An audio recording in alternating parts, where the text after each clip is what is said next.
अवतार माने गए। मतलब आक्रमणकारियों ने वृंदावन मथुरा में नामो निशान मिटा दिया था। वृंदावन में तो सिवाय पेड़ पौधों में कुछ रह ही नहीं गया, सिर्फ जंगल। ये नहीं पता लग रहा था कि भगवान की ये जन्मभूमि लीला स्थली कौन कौन सी कहाँ कहाँ पर है, बिल्कुल ये किसी को नहीं पता था। तो चैतन्य महाप्रभु ने वहां से आकर के बताया कि आवेश में आ जाते थे एकदम, ऐसा लगता है कि स्वयं कृष्ण बन गए। मैंने इस जगह पर कालियानाथ का को नाथा था, यहाँ मैंने महाराज किया था, यहाँ मैंने चीर हरण किया था, यहाँ ये घटना घटित। वो जहाँ जहाँ कहते थे वहाँ वहाँ लोगों ने उन स्थानों का पुनर्निर्माण किया। ये चैतन्य महाप्रभु हैं, जिनका एक नाम निताई है। तो चैतन्य महाप्रभु के सामने उनके शिष्य भगवद गीता का अध्ययन कर रहे थे। अब सब लोग बोले कि भाई ध्यान करो, तो पढ़ रहे थे जैसे अपन पढ़ रहे हैं। एक व्यक्ति रो रहा था, चिकियां आ रही थी और अश्रुधारा बह रही थी। और चैतन्य महाप्रभु ने समझा कि शायद असली आनंद ये ले रहा है, इसको कोई सूक्ति कोई श्लोक इसके भीतर भर कर गया। पूछा, खा गया। हाँ प्रभु, आपको कौन से श्लोक ने आनंदित किया है? क्योंकि मुझे नहीं पता है महाराज, आप आगे आगे बोल रहे थे, मैं पीछे पीछे बोल रहा था। तो यहाँ ध्यान देना, अब मुझे लग रहा था कि इसी श्लोक को बोलते समय भगवान कृष्ण की जिस प्रकार से ये वाक इंद्री, भाई यहाँ से लेके ये वाक तंत्र है, ओठों से लेके कंठ तक। भाई मैं कह रहा हूँ जैसे कि धर्म क्षेत्रे कुरुक्षेत्र, सहोज करो, और इनमें बोलने में जिस प्रकार से मेरी जिह्वा कंठ इत्यादि का हिलना डुलना हो रहा है, अब वो इस भाव में डूब रहा था कि भगवान कृष्ण ने ऐसे ही अपने अंग प्रत्यंगों को हिलाया होगा जैसे आज मैं हिला रहा हूँ, बस इसी भाव से वो उद्वेलित होकर रो रहा था। तो चैतन्य महाप्रभु ने कंठ से लगाया, जब असली गीता तू पढ़ रहा है, भले ही अर्थ समझ में नहीं आ रहा है, लेकिन यार ये कोई मामूली बात है कि आपके सामने भगवान कृष्ण की वो दिव्य वाणी आपके सामने शब्दों में रखी है, अगर आप इसका उच्चारण करेंगे तो आपके उच्चारण में बैठ गई हुई। तो ये बहुत पुनीत परम सौभाग्य हमारा कि हम भगवत गीता का अध्ययन कर रहे हैं। आप घर पे बैठ के करें, भागवत गीता करें, लेकिन भगवत गीता ने बहुत से संदेहों का निवारण किया। अब लोगों को ऐसा लगता है कि भागवत कथा, भागवत की पुस्तक मंगल साहब घर पढ़ने के लिए, अब जबकि अब हमने पढ़ा है तो हमें लगता है कि मैं ये लिख रहा है कि रोजाना श्लोकेन श्लोकार्धेन। अरे आप एक श्लोक को पढ़ो, आधे श्लोक को पढ़ो। ऐसा नहीं कि तुम किसी अमुक व्यक्ति से ही सुनो, ऐसा कहीं नहीं लिखा है। आप रोजाना पढ़ें, आधा श्लोक पढ़ें, एक श्लोक पढ़ें, एक अध्याय पढ़ें, रोजाना पढ़ें। लेकिन लोगों में ऐसे बोलते नहीं, तुम नहीं पढ़ सकते। अरे भागवत की पुस्तक घर में नहीं रखनी चाहिए, गीता की पुस्तक नहीं रखनी चाहिए, ये नहीं होना चाहिए। इन्हें बहुत सी भ्रांतियों को, यज्ञ इसे कहते हैं, तप इसे कहते हैं। इसके तप के आगे आपको ये लगेगा कि आप यहाँ पर रहते हुए, बिल्कुल गृहस्थी में रहते हुए और बहुत अच्छी साधना कर सकते हैं। ये भगवत गीता बता रही है।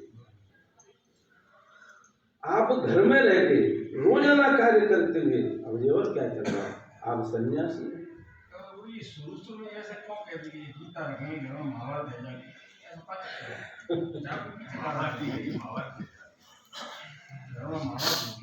देखो लोगों को ऐसा लगता है, नहीं महाभारत के लिए कहा जाता है अगर महाभारत आपने रख दिया तो घर में कलह हो जाएगी। हाँ, चाणक्य लिखते हैं कि प्रातः द्यूत प्रसंगेन मध्याह्ने स्त्री प्रसंगतः रात्रौ चोर प्रसंगेन कालो गच्छत धीमता। प्रातः द्यूत प्रसंगेन, अब अर्थ ऐसा लगता है इसका विपरीत सा कि सुबह सुबह जुए की बात करो, जुआ खेलो, और दिवस में स्त्री प्रसंगत है, स्त्री का प्रसंग करिए, स्त्री की चर्चा करिए, और रात्रि में चोर प्रसंग है, रात्रि में चोरी की बात करिए। और कि कालो अक्षर धीमताम, जिनकी अच्छी बुद्धि उनका समय इस प्रकार व्यतीत होता है। पर वो कहना ये चाह रहे हैं कि प्रातः द्यूत प्रसंगेना, सुबह सुबह भगवत गीता पढ़िए, महाभारत पढ़िए। अरे महाभारत तो पंचम वेद है, पांचवा वेद है। व्यास जी को हम पूरी दुनिया व्यास जी की बहुत ऋणी है, उन्हें पता था वेद नहीं पढ़ पाएंगे लोग, तो इन्होंने पंचम वेद महाभारत की रचना की। तो प्रातः काल उसको पढ़ना चाहिए। पता नहीं किसने कह दिया कि महाभारत रखने से कलह हो जाता है। बस इन्हीं भ्रांतियों को तो सत्संग निकालता है। सत्संगम कथय किम न करोति पुंसाम, भरतरी लिखते हैं सत्संग क्या नहीं करता है, बुद्धि का विकास करता है, आगे आने वाले जन्मों को सुधारता है। किम क्या नहीं करता है सत्संग। तो प्रातः द्यूत प्रसंगे न, मध्याह्न स्त्री प्रसंग, दोपहरी का समय मिले तो रामचरितमानस पढ़िए, या सीता जी को बीच में लेके पूरी राम कथा बनी हुई है, सीता जी को लेकर स्त्री प्रसंग है। और रात्र चोर प्रसंग है ना, फिर भागवत जी पढ़िए, उसमें चोर का प्रसंग है, भगवान कृष्ण की लीला कथा है। कालो अक्षर धीमता, अच्छी बुद्धि वालों का समय इस प्रकार व्यतीत होता है। तो शायद वो ऐसे लिए बताया कि इस ज्ञान को लोग समझ जाएंगे तो कहीं हमारी पोल नहीं खुल जाए, हम जो कह रहे हैं हमारी गोटी चोर नहीं चलना बंद नहीं हो जाए, इसलिए मत पढ़ो इनको। अरे ये रखने की वस्तु नहीं है, और इससे तो अनिष्ट हो जाएगा।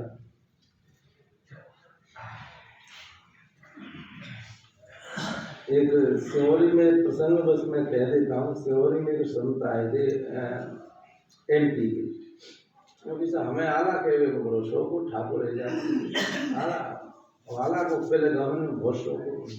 तो हम अपने ससुराल गए तो हमारे घरे लला है तो आला माला थोड़ा थोड़ा हमारा ना संतों से जुड़ा हुआ, तो हमने कहा आला भाला तो वैसे कपोल कर देते हैं, तुमको रामायण ले आओ, मैं रामायण सुनाऊँ। रामायण अच्छा, पूरे गांव ठाकुर में कोई रामायण ही नहीं है,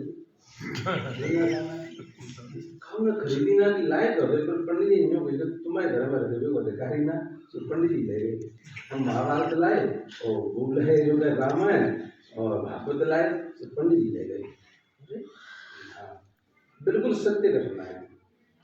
तो दिन के दिन बोले चले कि हाउ कि हमारे लला आज के आए हैं जी, वो रामायण कहेंगे, पंडित जी रामायण नहीं है तो रामायण निकाल कर आए।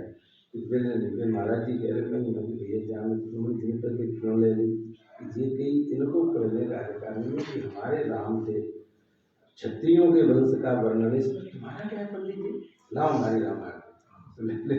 फिर की महाभारत लो, भाई पांडव कृष्ण कौन थे, पांडव हैं कौरव हैं, कौन थे क्षत्रिय, तो लाओ हमारी दो। ऐसी भागवत तीनों छुड़ाएंगे, मैं लाएगा कैद में छुड़ाएगा मिल जाए भैया तुम पढ़वे करिए। तो कहीं कहीं कुछ ऐसा लगता है कि सही बात का पता लग जाए। अब हमें अब पता लगा इस उम्र के इस दराज पर आने पर कि भागवत में ये लिखा है कि अगर विप्रो अधीतम, लास्ट में लिखा है मंगल साहब, अगर ब्राह्मण इसको पढ़ेगा तो उसकी बुद्धि रितंबरा हो जाएगी। रितंबरा बहुत तीक्ष्ण बुद्धि जो शास्त्रों को खोल सकती है। अच्छा, हर बुद्धि की सामर्थ्य नहीं है कि शास्त्रों में गड़ जाए। अगर विप्र पढ़ेगा तो उसकी बुद्धि बहुत पैनी हो जाएगी। अच्छा, और क्षत्रियो राजन्यो उदद राज्य मतलब समुद्र पर्यंत उसकी सीमा हो जाएगी राजा पड़ेगा, इतना विस्तार। अगर वैश्य ने इसको पढ़ लिया तो, अगर वैश्य ने इसका अध्ययन कर लिया तो निधिपतित्व वह कुबेर भंडारी हो जाएगा।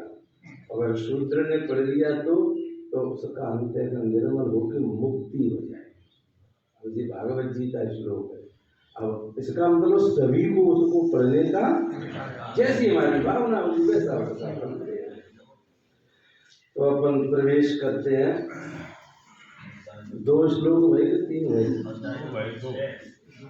2। 6वां अध्याय।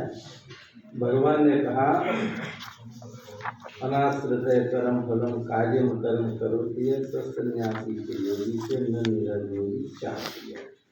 उन्होंने कहा कि जो अनाश्रित होकर के कर्म करते हुए फल की इच्छा नहीं होना अनाश्रित कर्म है।